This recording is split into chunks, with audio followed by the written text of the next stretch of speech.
कलिंग युद्ध। आपने इतिहास में कई युद्धों के बारे में पढ़ा और सुना होगा। आपको ज़्यादातर युद्धों के बारे में यही पता चला होगा कि एक देश या एक राज्य ने दूसरे राज्य पर हमला कर उसे हराया और अपने अधीन कर लिया। लेकिन क्या आप इतिहास के एक ऐसे युद्ध के बारे में जानते हैं जिसने न केवल राजा के राज्य के विस्तार को बदला बल्कि भारतवर्ष के पूरी पृष्ठभूमि को पलटकर रख दिया? जी हाँ, आज बात करेंगे हम इतिहास के सबसे खूंखार युद्धों में से एक कलिंग युद्ध की। तो दोस्तों, वीडियो को शुरू करने से पहले जिन लोगों ने चैनल को सब्सक्राइब नहीं किया है वह लोग चैनल को सब्सक्राइब कर लें और वीडियो को अपने दोस्तों के साथ शेयर जरूर करें।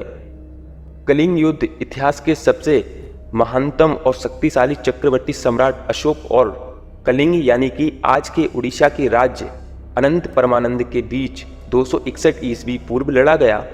आगे बढ़ने से पहले सम्राट अशोक के बारे में जान लेते हैं। कौन थे ये अशोक?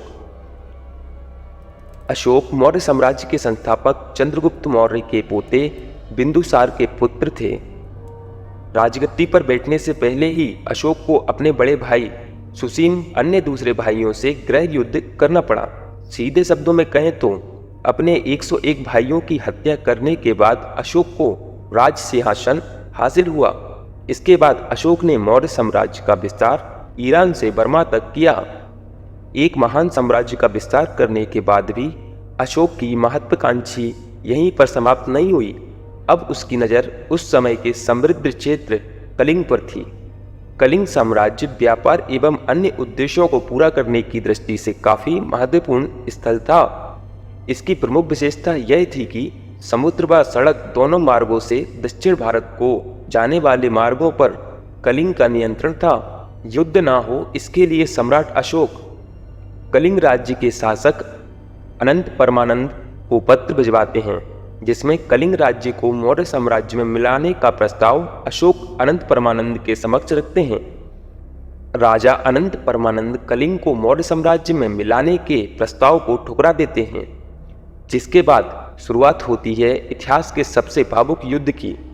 261 व 262 ईस्वी पूर्व दया नदी के किनारे अशोक और कलिंग राजा अनंत परमानंद की सेना आमने सामने थी।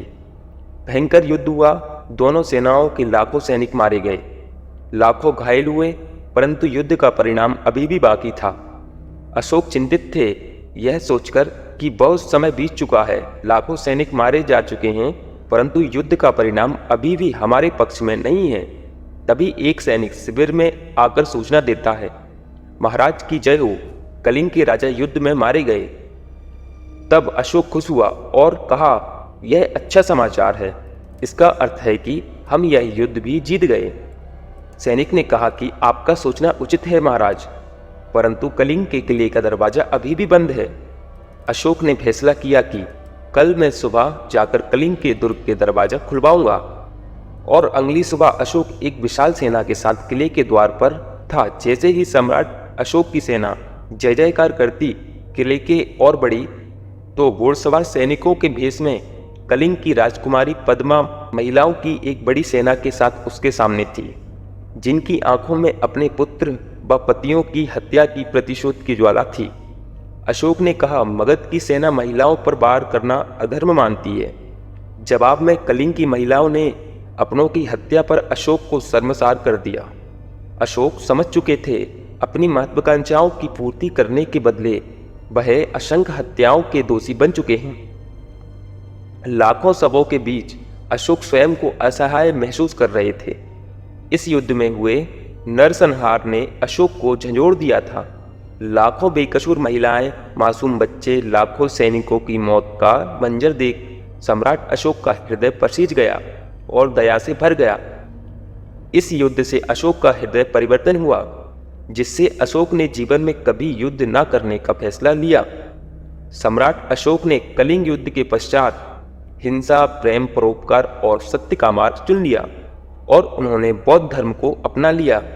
अहिंसा के पुजारी बनने के साथ साथ वह बौद्ध धर्म के प्रचारक भी बन चुके थे, जिसके परिणाम स्वरूप अशोक ने बौद्ध धर्म का प्रचार देश व विदेशों में करवाया। कलिंग युद्ध अशोक के जीवन का अंतिम युद्ध साबित हुआ। एक और अशोक अपनी अहिंसात्मक सोच से इतिहास में सम्राट अशोक से महान सम्राट अशोक दर्ज हुए, वहीं दूसरी ओर इसके पश्चात मौर्य सैनिक युद्ध कला में बिछड़ने लगे, जिसके चलते धीरे धीरे मौर्य साम्राज्य का अंत हो गया। तो दोस्तों यह था कलिंग युद्ध का इतिहास। तो दोस्तों कैसी लगी यह ऐतिहासिक जानकारी कमेंट करके बताएं, और वीडियो अच्छी लगी हो तो वीडियो को लाइक और शेयर जरूर करें। मिलते हैं फिर एक नई ऐतिहासिक वीडियो के साथ, तब तक आप बने रहिए आपके अपने YouTube channel historical view of India के साथ।